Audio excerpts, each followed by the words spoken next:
지금 미국 하버드 대학교에서 난리가 났습니다. 세계 최고의 석학들과 미래의 지도자들이 모인 국제 포럼 현장에서 대한민국이 머지않아 소멸할 것이라는 충격적인 예언이 터져 나왔기 때문인데요. 중국과 독일에서 온 엘리트 학생들마저 얼마 전 2,400만 유튜버가 업로드한 한국은 이미 끝났다는 제목의 영상을 언급하며 끔찍한 인구 절벽과 경제 추락으로 한국이 결국 지도상에서 사라질 운명이라는 주장을 펼쳤다고 합니다.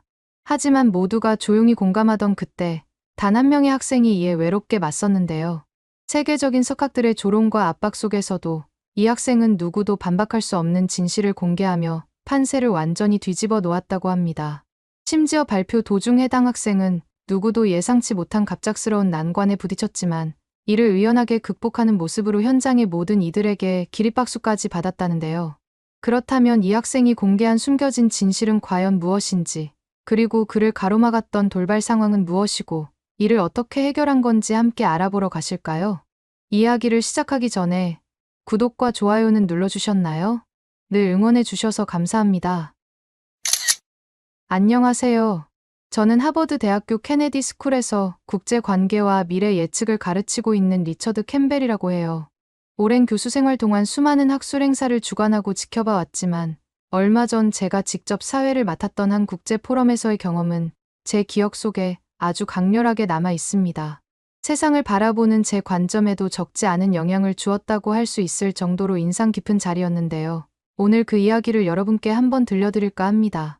그날 저희 케네디 스쿨에서는 글로벌 인구 변화와 국가 경쟁력의 미래라는 다소 무겁지만 매우 중요한 주제로 국제 포럼이 열렸어요. 세계 각국의 뛰어난 젊은 학생들과 저명한 동료 교수님들이 참석하셔서 강당은 시작 전부터 지적인 열기로 가득했죠. 저 역시 사회자로서 토론이 원활하고 생산적으로 진행될 수 있도록 최선을 다해야겠다는 책임감을 느끼며 단상에 섰습니다. 포럼 시작 시간이 되고 저는 간단한 개회사를 마친 뒤 첫 번째 발표자로 중국에서 온 왕치앙 학생을 소개했습니다. 아주 자신감 넘치는 태도의 학생이었는데 무대에 오르자마자 그 학생의 등 뒤 스크린에 발표 제목이 나타났죠. 한국, 인구 절벽과 예고된 소멸. 그 제목을 보는 순간 강당 안의 공기가 싸늘하게 변하는 것이 느껴졌어요. 너무나 직설적이고 도발적인 제목이었기 때문이죠. 참석자들 사이에서 작은 술렁임이 일었고 저 역시 약간의 우려를 느끼기 시작했습니다. 객석 한쪽에 앉아있던 한국 학생, 이현우 학생의 얼굴이 굳어지는 것이 보였고요.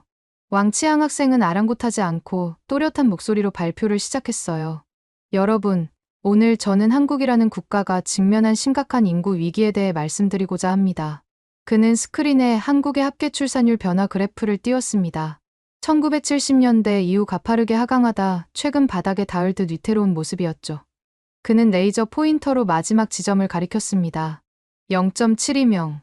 2023년 기준 한국의 합계 출산율입니다.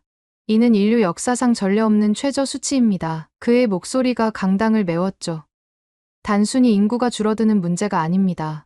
인구 유지를 위한 최소 수치인 대체 출산율 2.1명의 3분의 1에도 미치지 못하는 이 숫자는 문자 그대로 국가의 소멸을 의미합니다. 객석 곳곳에서 낮은 탄식이 흘러나왔어요. 저 역시 저 숫자가 가지는 무게를 잘 알기에 마음이 무거워졌습니다. 왕치앙 학생은 다음 슬라이드에서 간단한 수학적 모델을 제시했어요. 현재 한국인 100명이 있다고 가정할 때 3세대 후에는 단 5명만 남게 됩니다. 이것이 바로 한국이 마주한 피할 수 없는 미래입니다. 그는 이어서 한국의 연령별 인구 구조 그래프를 보여주며 말을 이었습니다. 더욱 놀라운 사실은 현재 한국에서는 0살에서 4살까지의 영유아, 인구보다 80살에서 84살까지의 연령대 인구가 더 많다는 것입니다. 과연 이런 비정상적인 인구 구조를 가진 나라에 미래가 있다고 말할 수 있을까요? 그의 날카로운 질문에 현우 학생의 얼굴은 더욱 굳어졌습니다. 반박하고 싶어도 할 수 없는 상황이었죠. 왕치앙 학생의 발표가 끝나고 잠시 무거운 침묵이 흘렀습니다. 그때 객석 앞줄에 앉아있던 독일 학생 루카스 슈미트가 손을 들었어요. 저는 그에게 발언권을 주었죠. 루카스 학생은 왕치앙 학생과는 달리 아주 차분하고 학구적인 분위기의 친구였습니다. 그는 자신의 노트북을 프로젝터에 연결하며 말문을 열었어요. 왕치앙 학생의 분석에 깊이 공감합니다. 그리고 저는 이 인구 문제가 필연적으로 한국 경제의 붕괴로 이어질 것이라는 점을 말씀드리고자 합니다. 최근 독일 출신의 2,400만 유튜버가 한국은 이미 끝났다는 주제로 영상을 만들었던데 해당 영상이 유튜브에서 한 달도 안 된 시간 안에 1,000만 조회수를 달성한 것만 봐도 이미 전 세계가 이 내용에 공감한다는 반증이라고 볼 수 있죠. 이어지는 독일 베를린 경제연구소의 최신 분석 결과를 보십시오. 스크린에는 복잡한 경제 모델 시뮬레이션 화면이 나타났습니다. 분석에 따르면 한국의 생산 가능 인구는 2060년에는 현재의 절반 수준인 약 1,700만 명으로 줄어들 것으로 예측됩니다. 생산과 소비의 주축이 무너지는 것이죠. 그는 이어서 한국의 국내 총생산 성장률 예측 곡선을 보여주며 설명했어요. 모델은 한국의 국내 총생산이 2040년을 정점으로 찍은 후 영구적인 마이너스 성장 국면에 진입할 가능성이 높다고 예측합니다. 회복 불가능한 경제 침체에 빠질 수 있다는 경고입니다. 루카스 학생의 설명은 냉정하고 논리적이었습니다. 그의 말 한마디 한마디가 마치 한국 경제에 대한 부정적인 판결처럼 들렸죠. 현우 학생은 주먹을 꽉 쥔 채 스크린을 응시하고 있었어요. 루카스 학생은 마지막으로 국민연금 고갈 시점 예측 그래프를 띄우며 말을 이었습니다. 더욱 심각한 문제는 국민연금입니다. 현재 시스템이 유지된다면 한국의 국민연금은 2055년경 완전히 고갈될 것으로 예상됩니다. 미래 세대는 연금을 내고도 노후에 아무런 보장을 받지 못하는 끔찍한 상황에 직면하게 될 것입니다. 그의 발표가 끝나자 강당 안의 분위기는 더욱 무겁게 가라앉았습니다. 저는 사회자로서 다시 마이크를 잡고 분위기를 수습하려 애썼어요. 매우 흥미롭고 또 다소 충격적인 분석이었습니다. 제시된 수치와 데이터만 본다면 한국의 미래가 상당히 불투명해 보이는 것은 부인할 수 없겠군요. 저는 객석을 둘러보며 물었습니다.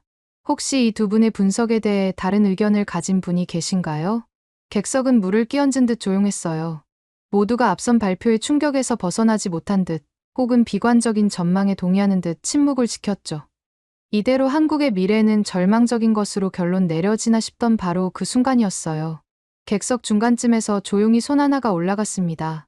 모든 시선이 그곳으로 집중되었죠. 손을 든 사람은 바로 한국 학생, 이현우였습니다. 저도 내심 그가 나서주기를 바라고 있었기에 반가운 마음이 들었어요. 저는 약간 놀란 표정을 감추며 그를 지목했습니다. 네, 한국에서 온 이현우 학생. 말씀하시죠. 현우 학생은 천천히 자리에서 일어섰습니다. 긴장한 기색이 역력했지만 목소리는 놀랍도록 차분했어요. 교수님, 그리고 발표자분들께 질문이 있습니다. 그의 목소리는 크지 않았지만 강당 전체에 선명하게 울려 퍼졌습니다. 앞선 두 분의 분석은 매우 논리적이고 인상적이었습니다. 하지만 저는 근본적인 질문을 던지고 싶습니다. 과연 인구 통계학적 수치만으로 한 국가의 미래와 경쟁력을 단정 지을 수 있을까요? 그의 날카로운 질문에 장내 분위기가 미묘하게 바뀌기 시작했어요. 문제의 본질을 파고드는 질문이었기 때문이죠. 그는 말을 이어갔습니다. 만약 인구수가 국가 경쟁력의 절대적 지표라면 인도나 나이지리아가 세계 경제를 주도해야 하지 않을까요? 반대로 스위스, 덴마크, 싱가포르와 같은 인구 소국들의 번영은 어떻게 설명해야 할까요? 그의 논리적인 반박에 저 역시 흥미를 느끼기 시작했습니다. 몇몇 학생들도 고개를 끄덕이며 그의 주장에 귀를 기울이는 모습이었죠. 현우 학생은 자신의 노트북을 꺼내 앞으로 걸어 나왔습니다. 연단의 선그는 잠시 객석을 둘러본 후 다시 입을 열었어요. 저는 인구 규모보다 더 중요한 것이 있다고 생각합니다.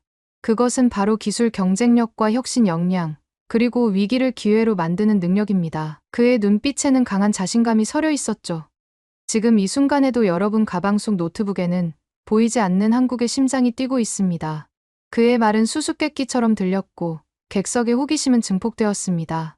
이제 막 한국의 반격이 시작되려는 참이었죠. 현우 학생은 노트북 화면을 메인 스크린에 띄웠습니다. 첫 화면에는 세계 반도체 시장 점유율 그래프가 나타났어요.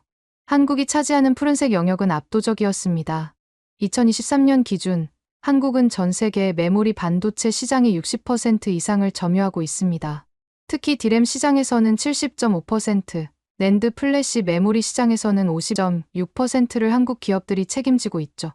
객석 곳곳에서 나지막한 감탄사가 터져 나왔습니다. 반도체의 중요성은 알았지만 한국의 점유율이 이토록 높다는 사실에 놀라는 눈치였어요.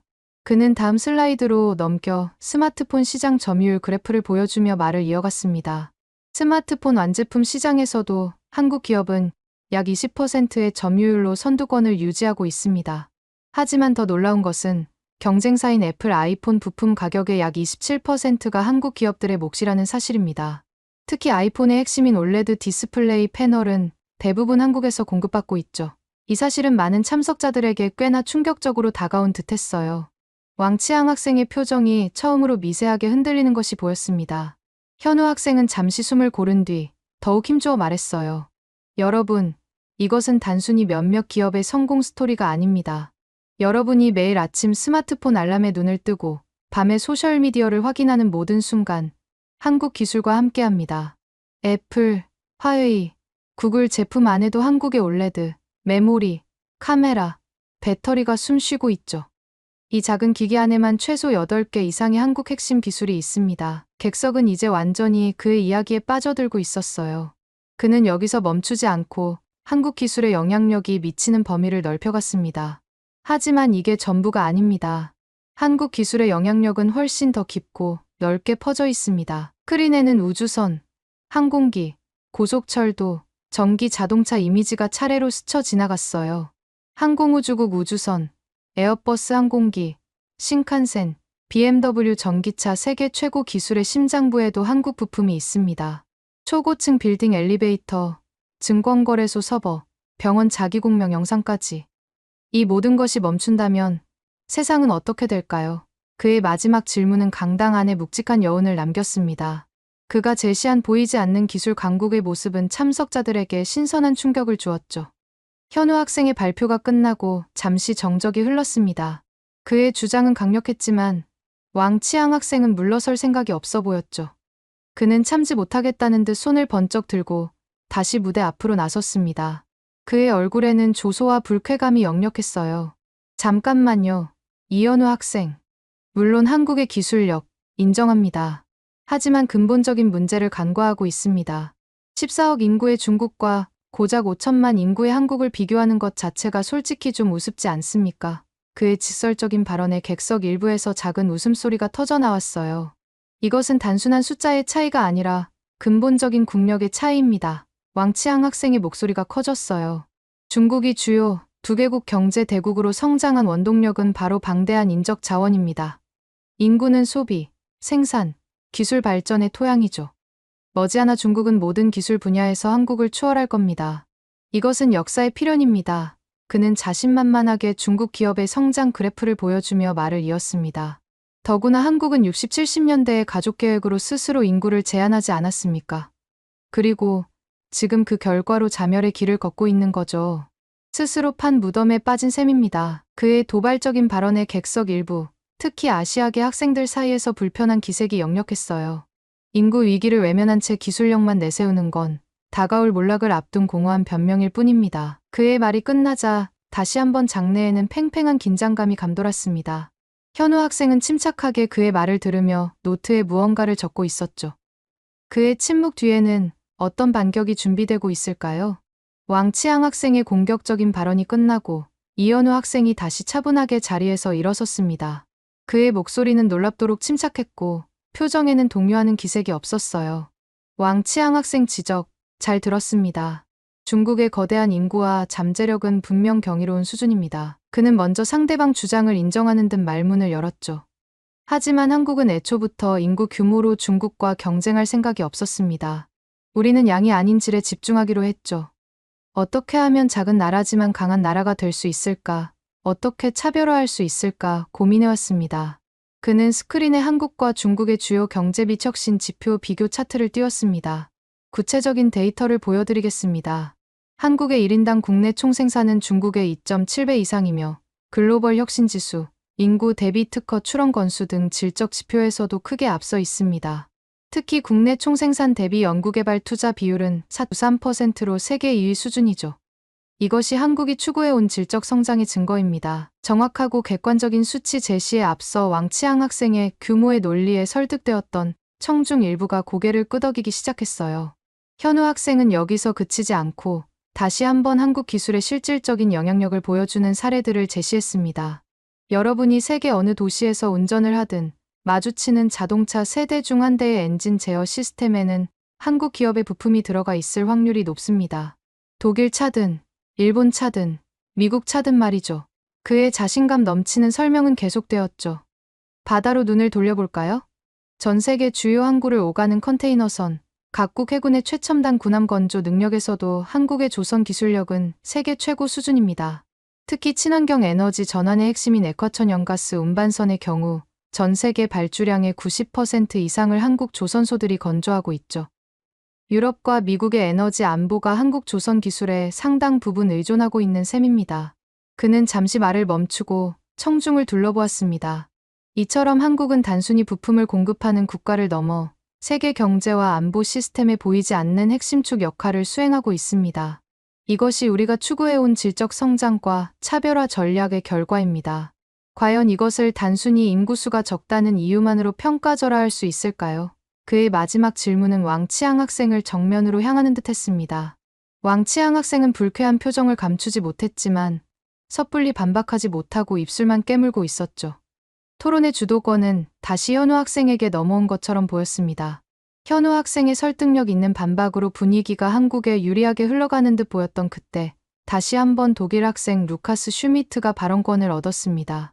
그의 눈빛에는 새로운 반격의 의지가 담겨 있었죠. 이현우 학생 주장, 흥미롭습니다. 질적 성장의 중요성, 저도 동의합니다. 루카스 학생은 일단 현우 학생의 주장을 인정하는 듯 말문을 열었어요. 하지만 저는 한국의 미래를 낙관하기에는 너무나 명백한 선례, 바로 일본의 사례가 존재한다고 생각합니다. 루카스 학생은 스크린에 한국과 일본의 인구 피라미드를 나란히 띄웠습니다. 두 피라미드의 형태는 섬뜩할 정도로 닮아 있었죠. 보시는 것처럼 현재 한국의 인구 구조는 약 20년에서 30년 전 일본의 모습과 매우 유사합니다.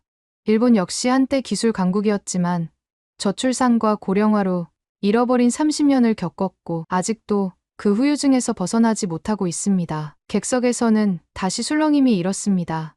한국이 일본의 전철을 밟을 수 있다는 우려는 이미 오래전부터 제기되어 왔기 때문이죠. 루카스 학생은 다음 슬라이드로 넘어가 경제 지표 변화 추이를 비교하며 설명했어요.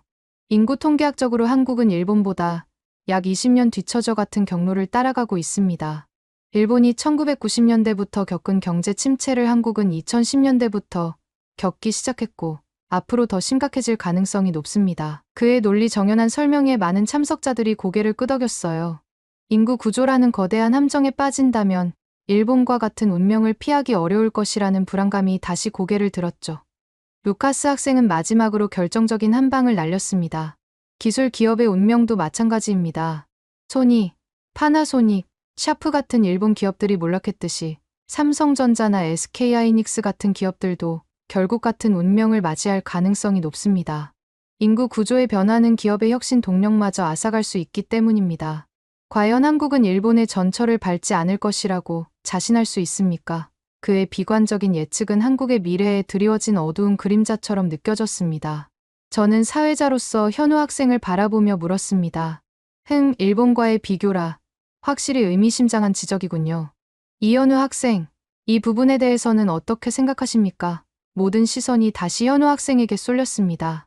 그의 어깨가 더욱 무거워 보였죠. 루카스 학생의 날카로운 지적이 끝나고 모두가 현우 학생의 반응을 주목하는 가운데 그는 예상외의 모습을 보여주었어요. 굳어있기는커녕 오히려 입가에 희미한 미소를 띠며 침착하게 자리에서 일어섰습니다. 그의 여유로운 태도에 객석은 다시 한번 술렁였죠. 루카스 학생 분석, 날카롭고 설득력 있었습니다. 실제로 많은 전문가들이 한국의 미래를 일본의 과거에 빗대어 우려하는 것도 사실입니다. 그는 차분하게 말을 시작했어요. 하지만 저는 감히 말씀드리고 싶습니다. 표면적인 유사성 이면에 일본과 한국은 근본적으로 다른 길을 걸어왔고 다른 유전자를 가지고 있다는 것을요. 그의 자신감 있는 어조에 청중들의 눈빛이 다시 빛나기 시작했어요. 그는 스크린에 새로운 비교 차트를 띄웠습니다. 지난 20년간 한국과 일본 기업들의 연구개발 투자 추세와 글로벌 특허 출원 건수 변화를 보여주는 그래프였죠. 그래프에서 보시다시피 일본 기업들의 연구개발 투자가 정체되거나 감소하는 동안 한국 기업들은 오히려 투자를 공격적으로 늘려왔습니다. 특히 위기 상황일수록 더욱 과감한 투자를 통해 미래를 준비하는 경향을 보였죠. 그는 일본 기업들이 실패한 원인을 조목조목 짚어 나갔습니다. 많은 전문가들은 일본 기업 실패의 이유 중 하나로 보수적이고 폐쇄적인 기업 문화, 변화를 두려워하고 과거 성공 방식에 안주하려는 경향을 꼽습니다. 또한 내수 시장에 지나치게 의존하고 글로벌 표준 대신 자신들만의 방식을 고집하는 갈라파고스 신드롬도 혁신의 발목을 잡았죠. 그의 목소리에 힘이 실렸어요. 반면 한국 기업들은 달랐습니다. 좁은 내수 시장의 한계를 일찍 깨닫고 해외로 눈을 돌렸습니다. 글로벌 표준을 적극 수용하고 때로는 시장 판도를 바꾸는 파괴적 혁신을 추구하는 데 주저하지 않았습니다. 실패를 자산 삼아 끊임없이 도전하는 문화, 그것이 한국 기업들의 중요한 특징 중 하나입니다. 그는 다음 슬라이드를 넘겨 지난 20년간 주요 산업 분야에서 한국과 일본 기업들의 세계 시장 점유율 변화 그래프를 보여주었습니다. 결과는 충격적이었어요. 보시는 것처럼 일본 기업들이 글로벌 시장에서 점유율을 잃어갈 때 한국 기업들은 놀라운 속도로 그 빈자리를 파고들며 새로운 강자로 부상했습니다. 디스플레이, 메모리 반도체, 스마트폰, 가전, 배터리, 조선 등 거의 모든 첨단 제조업 분야에서 한국은 일본을 추월하거나 격차를 벌리는 데 성공했습니다. 스크린에 나타난 극명한 점유율 변화 그래프는 그 자체로 강력한 메시지를 전달했어요. 청중들은 숨을 죽인 채 화면을 응시했고 왕치양 학생은 초조한 듯 손가락으로 테이블을 두드렸습니다. 현우 학생은 말을 맺었습니다. 물론 인구 구조 변화는 한국에게도 큰 도전입니다. 하지만 과거 일본과는 다른 길을 걸어왔고 다른 혁신 유전자를 가진 한국이 일본과 똑같은 전철을 밟을 것이라고 단정하는 것은 성급한 판단일 수 있습니다. 우리는 위기 속에서 오히려 기회를 찾아왔고 앞으로도 그럴 것이라고 저는 믿습니다. 그의 말에는 단순한 희망이 아닌 과거 성공 경험에서 비롯된 강한 확신이 담겨 있었어요. 하지만 그의 반격은 여기서 끝나지 않았습니다. 그는 마치 다음 공격을 예견이라도 한 듯 여전히 무언가 더 보여줄 것이 있다는 듯한 표정을 짓고 있었죠. 현우 학생의 반박으로 일본 비교론의 예봉이 꺾이는 듯하자 이번에는 왕치양 학생이 참지 못하고 다시 공격적으로 나섰습니다. 그의 얼굴은 이전보다 훨씬 더 굳어 있었고 목소리에는 노골적인 반감마저 서려 있었죠. 이현우 학생, 당신이 그렇게 자랑하는 한국의 기술력, 좋습니다. 혁신 유전자, 그것도 인정하죠. 그는 비꼬는 듯한 말투로 운을 뗐어요. 하지만 당신이 애써 외면하고 있는 불편한 진실이 있습니다. 그 대단하다는 한국의 기술과 경제가 결국 어디에 의존하고 있는지 아십니까? 바로 여기, 중국입니다. 그는 손가락으로 자신을 가리키며 외쳤습니다. 동시에 스크린에는 한국 주요 기업들의 국가별 매출 비중 차트가 나타났죠. 특히 삼성전자의 중국 매출 비중은 유독 높아 보였습니다. 보십시오. 삼성전자의 경우 전체 매출의 30% 이상이 중국 시장에서 발생하고 있습니다. 다른 주요 기업들도 마찬가지입니다. 만약 중국이라는 거대한 시장이 없다면 한국 수출은 급감할 것이고 당신들이 자랑하는 기업들은 심각한 타격을 입을 것입니다. 과장 없이 말해서 중국 없이는 한국 경제는 하루아침에 붕괴할 수도 있습니다. 그의 주장은 한국 경제의 아킬레스건으로 여겨지던 높은 중국 의존도를 정면으로 겨냥한 것이었죠. 객석의 분위기가 다시 술렁이기 시작했습니다. 그는 여기서 멈추지 않고 중국 기술 기업들의 눈부신 성장을 과시했습니다. 뿐만 아닙니다. 이제 중국은 단순히 한국 제품을 소비하는 시장에 머무르지 않습니다. 우리는 이미 모든 첨단 기술 분야에서 한국을 맹렬히 추격하고 있고 어떤 분야에서는 이미 추월하기 시작했습니다. 스크린에는 화웨이, 샤오미, SMIC 같은 기업들의 로고와 성과들이 화려하게 펼쳐졌죠. 화웨이는 통신 장비 시장에서 세계 1위입니다. 샤오미는 신흥 시장을 장악하고 있죠. 반도체. 물론 아직 격차가 있지만 중국 정부의 강력한 지원과 막대한 투자를 바탕으로 무서운 속도로 성장하고 있습니다. 한국이 독점하고 있는 메모리 반도체 시장도 안심할 수 없을 겁니다. 왕치양 학생의 목소리에는 자부심과 함께 강력한 경고가 담겨 있었어요. 결론은 명확합니다. 한국은 머지않아 기술적 우위마저 잃게 될 것입니다. 중국은 14억의 거대한 내수 시장, 풍부한 인적 자원, 그리고 국가 차원의 전폭적인 지원이라는 강력한 무기를 가지고 있습니다. 이 삼박자를 바탕으로 중국은 결국 모든 첨단 기술 분야를 장악하게 될 것입니다. 한국의 기술 우위요? 그것은 곧 사라질 신기루에 불과합니다. 그의 도발적인 자신감은 극에 달했습니다. 이현우 학생은 여전히 침착함을 잃지 않고 미소를 띤 채 무언가를 메모하고 있었죠. 저 미소의 의미는 무엇일까요? 과연 그는 이 마지막 일격처럼 보이는 공격 앞에서 어떤 카드를 꺼내들까요? 왕치앙 학생의 마지막 공격이 끝나고 장내에는 숨막히는 긴장감이 감돌았습니다. 모두가 이현우 학생의 반응을 기다렸죠. 그는 천천히 자리에서 일어나 다시 연단으로 향했습니다. 그의 표정은 여전히 차분했지만 눈빛에는 이전보다 더 강한 결의가 서려 있었어요. 왕치앙 학생 지적처럼 중국 시장이 한국 경제의 중요한 부분을 차지하고 있다는 것은 부인할 수 없는 사실입니다. 그는 예상외로 상대방 주장을 일부 인정하며 말을 시작했죠. 하지만 그것은 결코 한국의 일방적인 의존 관계가 아닙니다. 오히려 상호 의존적 관계라고 보는 것이 더 정확할 것입니다. 그는 스크린에 한국과 중국 간의 주요 교역 품목과 무역 수지 변화 차트를 띄웠습니다. 차트에서 보시다시피 한국은 중국의 완제품 아니라 대량의 핵심 부품, 소재, 생산 설비를 수출하고 있습니다. 중국 역시 한국에서 수입하는 이러한 중간재와 자본재 없이는 자국의 첨단 전자산업과 제조업 생태계를 원활하게 유지하기 어렵습니다. 특히 고성능 메모리 반도체, 올레드 디스플레이 패널 등은 중국 기업들이 단기간에 대체하기 힘든 품목들이죠. 그의 목소리는 점점 더 단호해졌습니다. 또한 한국 기업들은 과거 경험을 통해 특정 시장에 대한 지나친 의존성이 가져올 위험을 이미 학습했습니다. 그는 2017년 고고도 미사일 방어 체계 배치 이후 한국 기업들의 중국 의존도 변화 추이 그래프를 제시했어요. 보시는 것처럼 2017년 사드 사태를 계기로 많은 한국 기업들은 중국 리스크를 줄이기 위해 선제적으로 노력해 왔습니다. 생산 기지를 베트남, 인도로 다변화했고 수출 시장 역시 북미, 유럽, 동남아시아 국가연합 등으로 확대했습니다. 그 결과 최근 5년간 한국의 전체 수출에서 중국이 차지하는 비중은 지속적으로 감소하는 추세를 보이고 있습니다. 우리는 더 이상 모든 달걀을 하나의 바구니에 담지 않습니다. 그래프는 그의 주장을 명확하게 뒷받침하고 있었죠. 왕치앙 학생의 표정이 다시 한번 미묘하게 굳었습니다.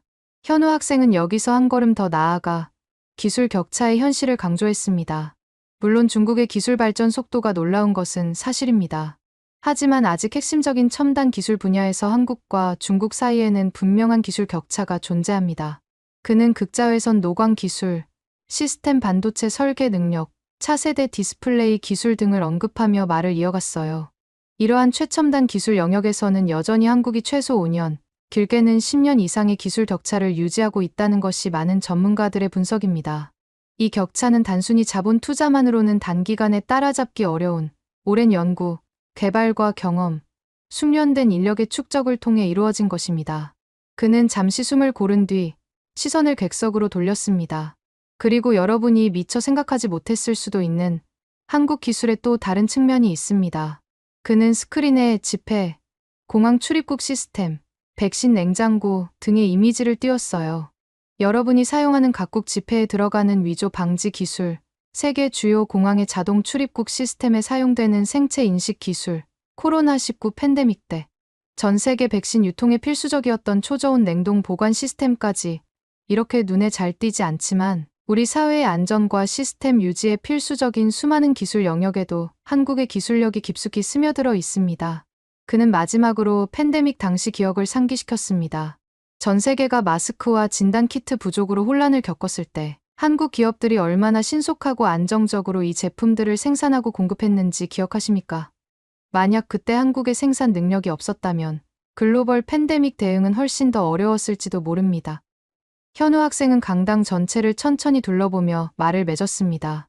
이것이 바로 단순히 인구수나 국내 총생산 규모만으로는 설명할 수 없는 작지만 강한 나라, 대한민국의 진짜 힘이자 저력이라고 저는 감히 말씀드리고 싶습니다. 그의 말은 깊은 울림을 주었어요. 왕치앙 학생은 분노와 당혹감이 뒤섞인 표정으로 현우 학생을 노려보았고 루카스 학생은 깊은 생각에 잠긴 듯 미동도 하지 않았습니다. 토론의 분위기는 다시 한번 현우 학생 쪽으로 기우는 듯했죠. 이현우 학생의 설득력 있는 반박이 끝나고 강당 안은 잠시 동안 그가 제시한 주장들이 남긴 강한 여운으로 가득 차 있었어요.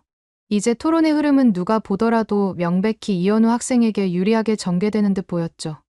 바로 그때 사회자인 제가 토론의 열기를 가라앉히려는 듯 부드럽게 개입했습니다. 자, 양측 모두 매우 열정적이고 흥미로운 주장을 펼쳐주셨습니다. 저는 잠시 숨을 고른 뒤 이현우 학생을 바라보며 말했습니다. 하지만 이제 감정적인 부분이나 거시적인 담론은 잠시 접어두고 좀 더 구체적인 이야기를 들어볼 필요가 있겠습니다. 이현우 학생, 앞서 제기된 한국의 심각한 인구 감소 위기.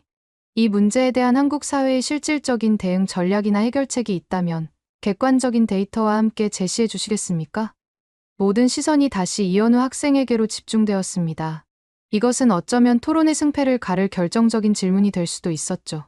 그는 이 질문을 예상했다는 듯 침착하게 고개를 끄덕이며 자신의 노트북으로 손을 뻗었습니다. 네, 교수님. 물론 준비했습니다. 한국은 인구 문제를 매우 심각하게 받아들이고 있으며 이를 극복하기 위한 다각적인 노력을. 그가 자신감 있게 말을 이어가며 노트북 화면을 메인 스크린에 연결하려는 바로 그 순간이었습니다. 갑자기 퍽 하는 작은 소리와 함께 강당의 메인 스크린과 그의 노트북 화면이 동시에 암전되었습니다. 그의 목소리에 당황한 기색이 역력했어요. 죄송합니다. 잠시만요. 기술적인 문제가 있는 것 같습니다. 그는 황급히 노트북 연결 케이블을 확인하고 재부팅을 시도했지만 소용없었죠. 강당 여기저기서 웅성거림과 함께 실소가 터져 나왔습니다. 하필이면 가장 중요한 순간에 벌어진 어이없는 기술적 오류였죠. 이 기회를 왕치앙 학생이 놓칠 리 없었습니다. 보십시오. 기술 강국이라더니 기본적인 발표 장비 하나 제대로 다루지 못하는군요. 루카스 학생도 거들었어요. 결국 해결책은 없고 기술 자랑만 하려던 것 아닌가 하는 의구심이 드는군요. 그들의 조롱 섞인 말들이 이현우 학생의 귀에 날카롭게 박혔습니다. 그의 얼굴에는 당혹감과 함께 땀방울이 맺히기 시작했죠. 바로 그때 제가 시계를 확인하며 알렸습니다. 이현우 학생, 유감이지만 발표 시간이 거의 다 되었습니다. 설상가상, 시간적 압박까지 더해진 최악의 상황이었죠. 이현우 학생이 기술적 문제와 시간 압박 속에서 쩔쩔매는 모습을 보이자 왕치앙 학생은 완전히 승기를 잡았다고 확신한 듯 더욱 기세등등하게 나섰습니다. 결국 이렇게 되는군요. 역사를 보십시오. 작은 나라는 결국 큰 나라에 흡수되거나 영향력 아래 놓이게 됩니다. 이것이 불변의 법칙입니다. 그의 목소리에는 오만함마저 느껴졌어요. 그는 손가락으로 이현우 학생을 가리키며 말을 이었습니다. 당신들의 나라, 한국만 해도 그렇지 않습니까? 고대부터 중국의 영향력 아래 있었고, 근대에는 일본의 식민지였으며, 해방 이후에는 미국의 보호 아래 있었습니다. 이것이 당신들이 부정할 수 없는 역사적 사실 아닙니까? 장내 분위기가 급격히 싸늘해졌습니다. 그의 발언은 매우 모욕적인 언사였기 때문이죠. 제가 제지하려 했지만 왕치앙 학생은 멈추지 않았습니다. 5천만 인구의 작은 나라가 강대국 틈바구니 속에서 무슨 독자적인 생존과 번영을 논한다는 말입니까? 순진한 망상일 뿐입니다. 그는 한국의 암울한 미래를 단정 지었습니다. 인구 감소와 고령화로 인해 한국은 10년 내에 중국의 기술적, 경제적 식민지가 될 것입니다. 이것이 현실입니다. 그의 마지막 말은 비수처럼 이현우 학생의 가슴에 꽂히는 듯했습니다. 발표 실패에 이어 쏟아지는 역사적 모욕과 미래에 대한 저주. 그는 과연 이 최악의 상황 앞에서 이대로 무너질 것인가? 모두가 이현우 학생이 굴욕감에 고개를 숙이거나 감정적으로 폭발할 것이라고 예상했던 바로 그 순간, 놀랍게도 그는 갑자기 만지작거리던 노트북을 조용히 덮고 천천히 자리에서 일어섰습니다. 그의 예상치 못한 행동에 왕치앙 학생도, 저도, 그리고 객석의 모든 사람들도 당황한 표정으로 그를 주목했죠. 그는 더 이상 연단의 노트북이나 스크린에 미련을 두지 않았습니다. 강당 중앙으로 한 걸음 나아가 객석을 향해 몸을 돌렸죠. 그의 얼굴에는 분노나 당혹감 대신 알 수 없는 깊은 침잠과 결연한 의지가 어려 있었습니다. 준비한 자료를 보여드리지 못해 유감입니다. 그의 목소리는 놀랍도록 차분했지만 그 안에 담긴 무게감은 이전과 달랐습니다. 하지만 때로는 숫자로 표현된 데이터보다 더 중요하고 강력한 진실이 존재한다고 생각합니다. 그는 잠시 숨을 고른 뒤 조용하지만 힘 있는 목소리로 말을 이어갔습니다. 왕치앙 학생은 역사를 말했습니다. 좋습니다. 그럼 저도 한국의 역사에 대해 이야기하겠습니다. 그의 눈빛이 객석을 천천히 훑었습니다. 지금으로부터 약 70여 년 전, 한국은 3년간의 참혹한 전쟁으로 국토 전체가 완전히 폐허가 되었습니다. 모든 산업 기반이 파괴되었고 수백만 명의 사람들이 목숨을 잃거나 이산가족이 되었습니다. 1960년대 초, 한국의 1인당 국민소득은 고작 79달러였습니다. 당시 세계 어느 누구도 한국이 다시 일어설 것이라고 기대하지 않았습니다. 그의 목소리는 담담했지만 듣는 이들의 가슴을 저미는 무언가가 있었어요. 하지만 우리는 포기하지 않았습니다. 잿더미 속에서 배고픔과 싸우며 맨손으로 공장을 짓고 다리를 놓았습니다. 우리도 한번 잘 살아보자는 열망 하나로 밤낮 없이 일하고 또 일했습니다. 그리고 그 결과 반세기 만에 한국은 원조를 받던 나라에서 원조를 주는 나라로 세계 10위권 경제 대국으로 성장했습니다.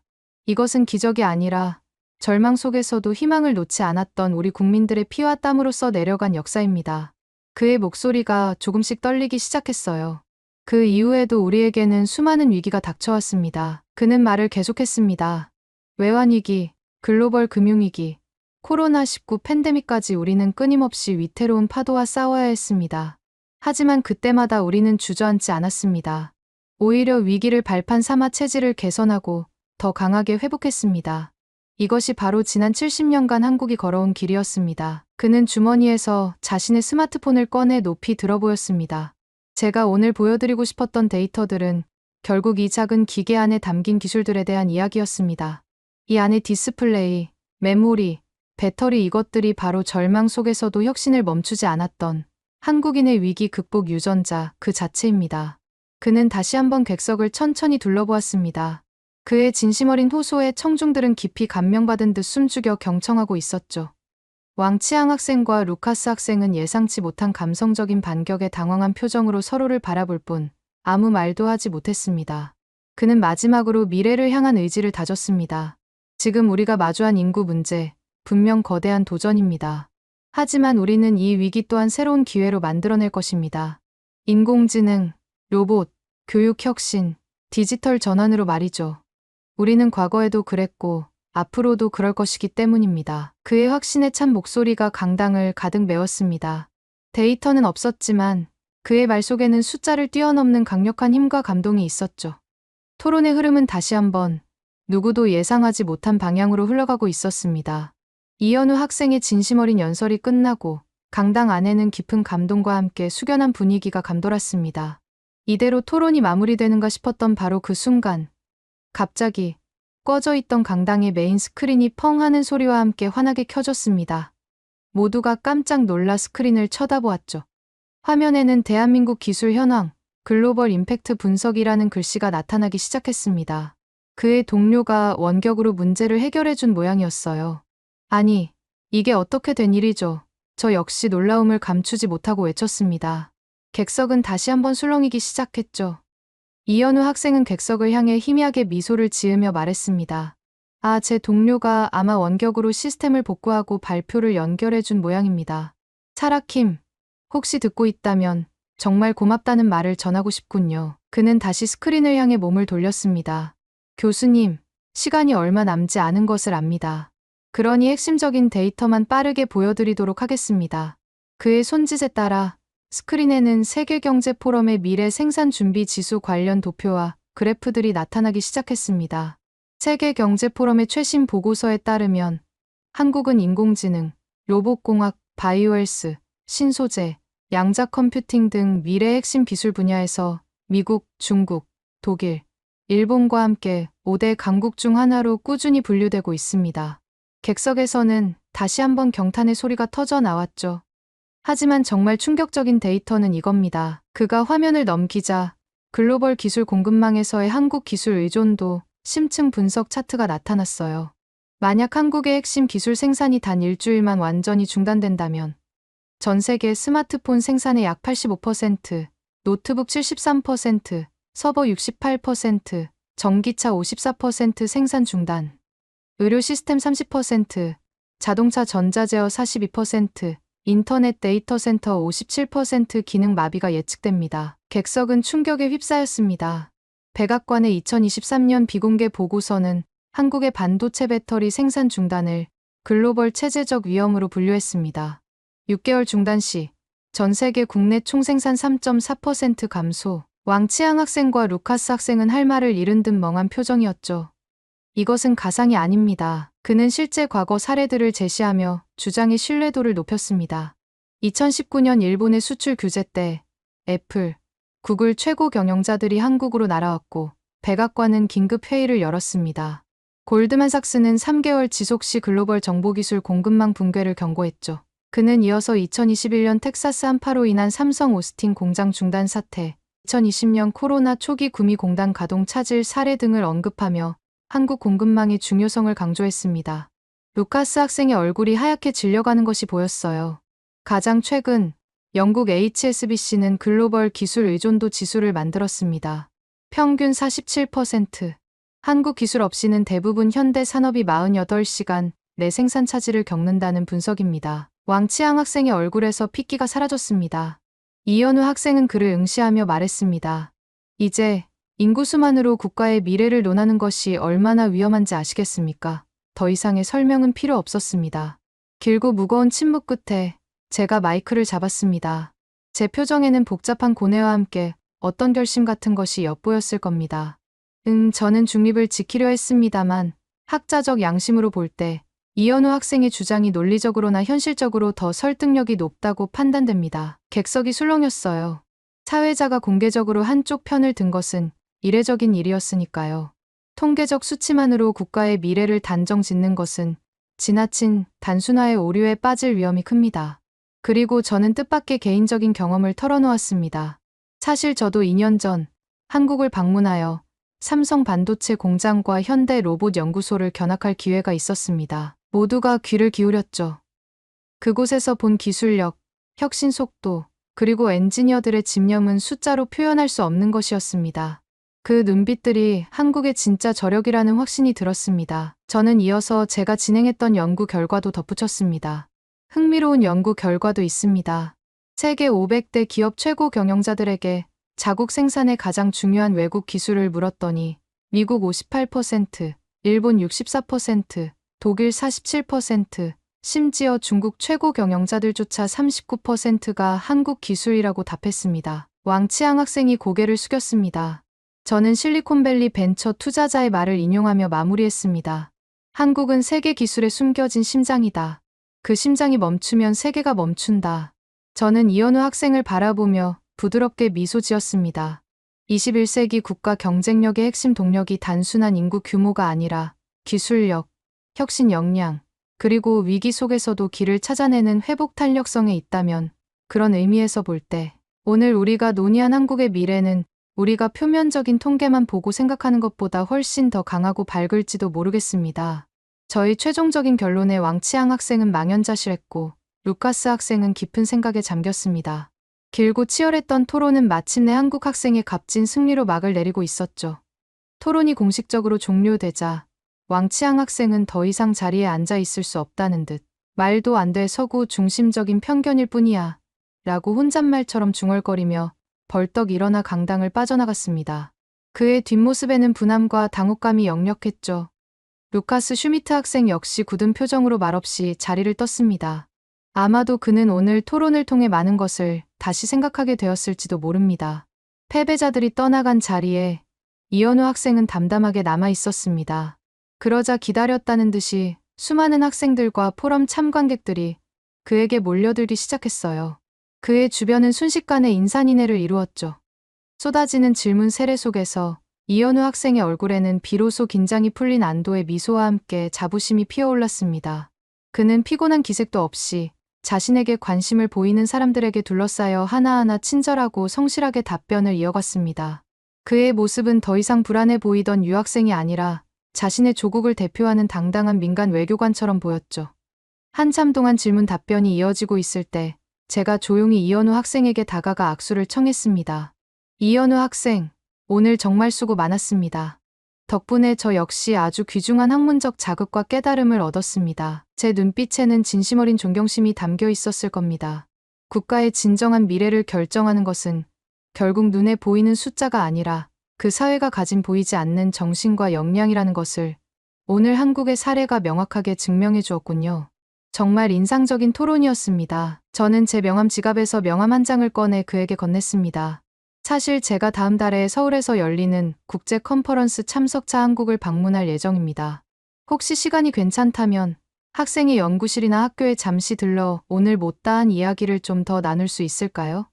한국의 젊은 혁신가들을 직접 만나보고 싶군요. 이현우 학생은 벅찬 가슴으로 제 명함을 받아들었습니다.